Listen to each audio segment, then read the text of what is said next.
দিবালোকে কোনো রোজা ভাঙা যাবে না, বাংলে পরে 6 মাস জেল দেওয়া হবে। কোন মুসলমান বাধা দিত? ও মুসলমান ইমানদারেরা, নামাজের এই বিধানটা দিলে পরে পুরো দেশ সোনার দেশে পরিণত হয়ে যেত। কারণ কোন মানুষ আর নামাজ ছাড়া রাস্তাঘাটে থাকতে পারতো না। কথা বলেন ঠিক কিনা?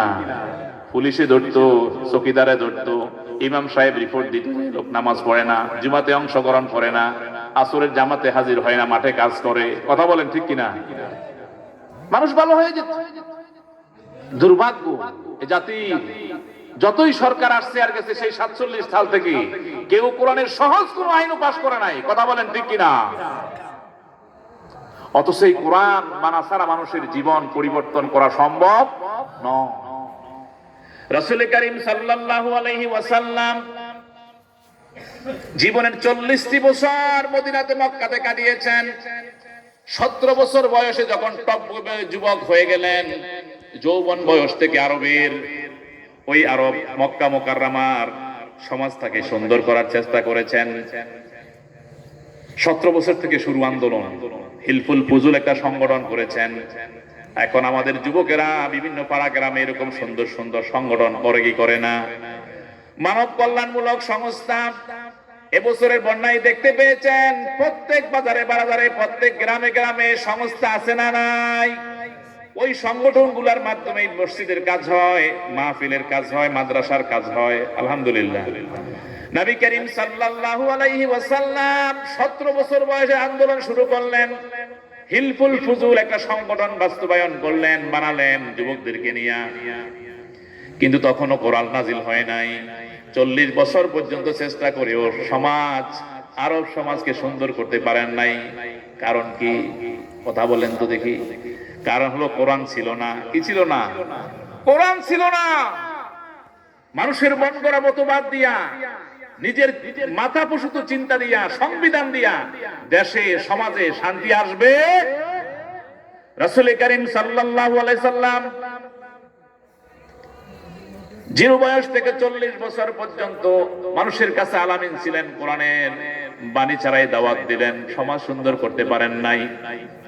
যখনই রব্বুল আলামিন কোরআন নাজিল করলেন, 40 বছর বয়সে হেরা গুহাতে নাজিল হলো, ইকরা বিসমি রাব্বিকাল্লাযী খলাক, খলাকাল ইনসানা মিন আলাক, ইকরা ওয়া রাব্বুকাল আকরাম। আল্লাহু আকবার বলেন। আপনার প্রভুর নামে পড়তে হবে। দুনিয়ার এমন কোন কাজ থাকবে না, একজন মুমিন জীবনে এমন কোন কথা থাকবে না যেখানে আল্লাহর নাম থাকবে না। দুনিয়ার সকল কাজ হবে কার নামে?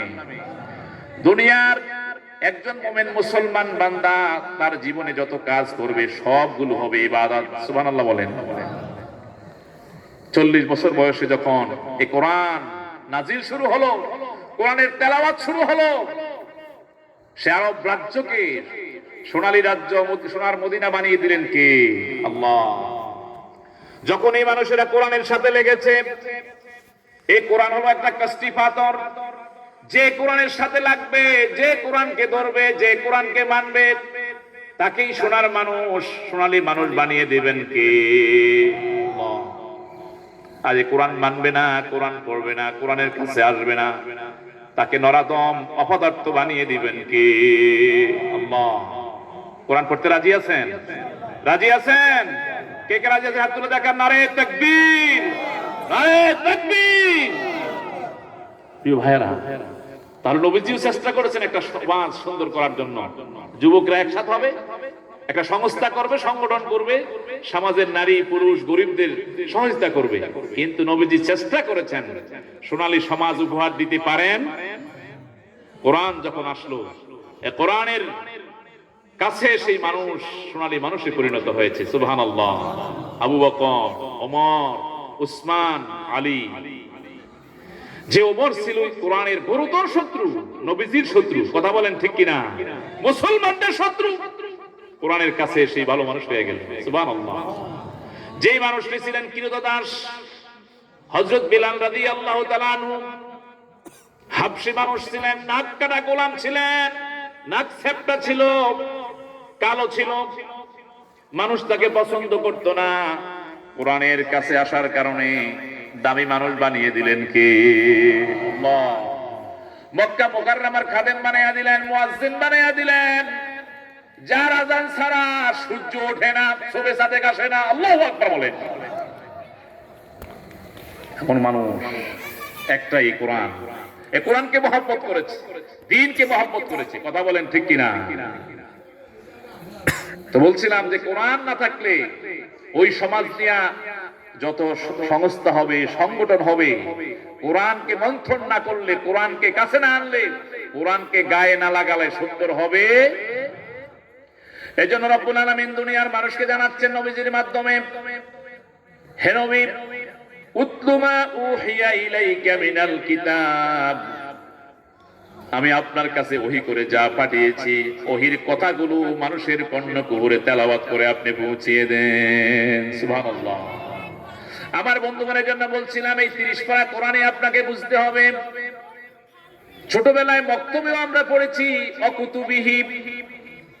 এখানে উলামায়ে কেরাম আছেন, এই যে কিতাব, এই কোরআনের নাম হচ্ছে কিতাব, এক বচনের শব্দ, একটা বই, ছোট একটা বইকে বলা হয় কিতাবন। কিন্তু আল্লাহ বলছে ঈমান আনতে হবে কুতুবন, অনেকগুলো বইয়ের উপরে, অনেকগুলো পাণ্ডুলিপির উপরে, অনেকগুলো পাণ্ডুলিপি। কোরআনের ভলিউম 104 খানা। আসমানের কিতাব কয়খানা বলেন? 104 খানা কিতাবের উপর আপনাকে ঈমান আনতে হবে।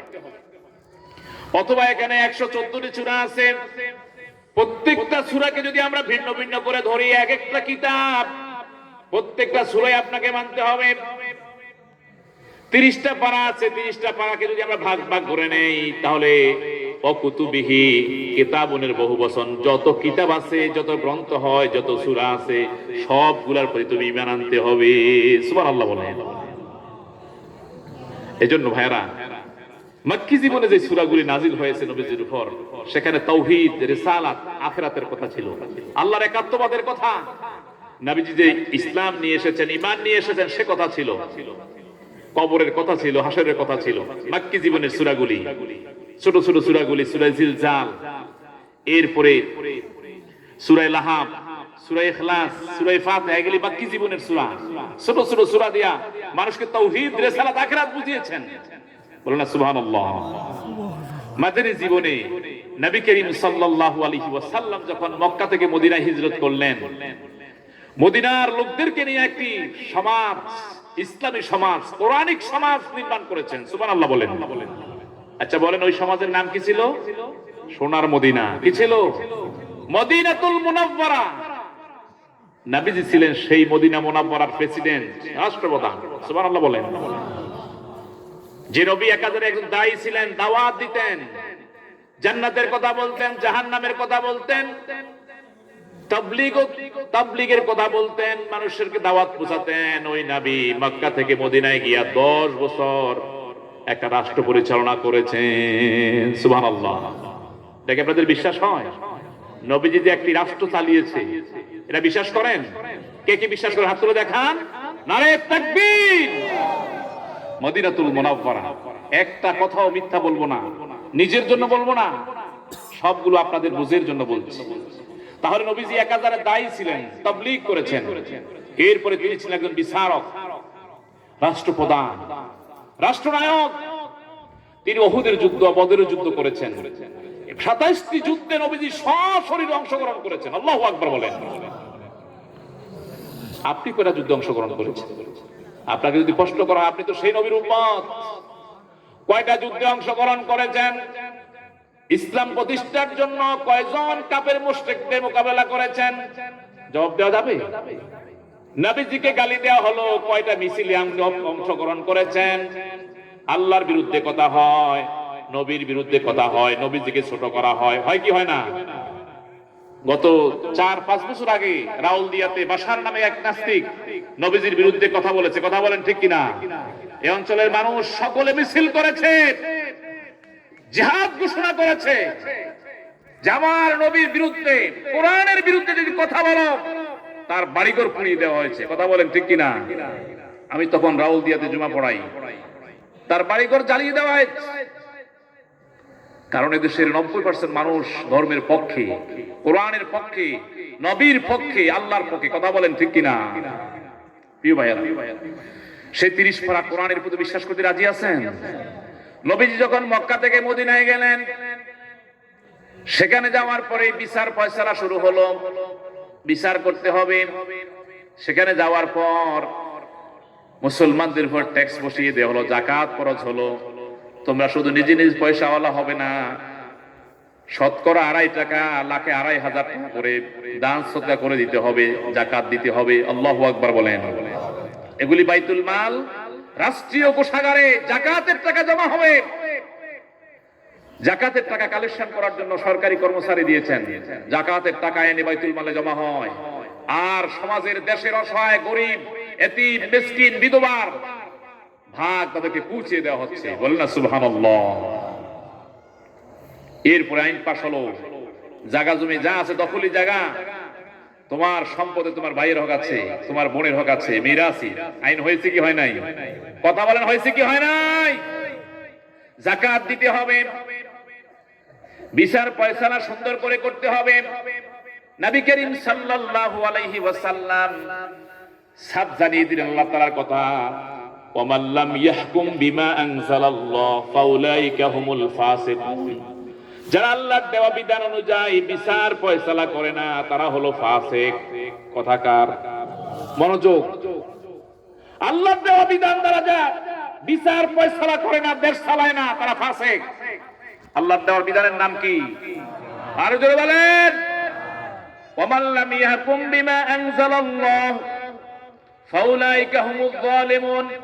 যারা আল্লাহর দেওয়া বিধান অনুযায়ী দেশ চালায় না, নিজে চলে না, বিচার ফয়সালা করে না, তারা হচ্ছে জালেম।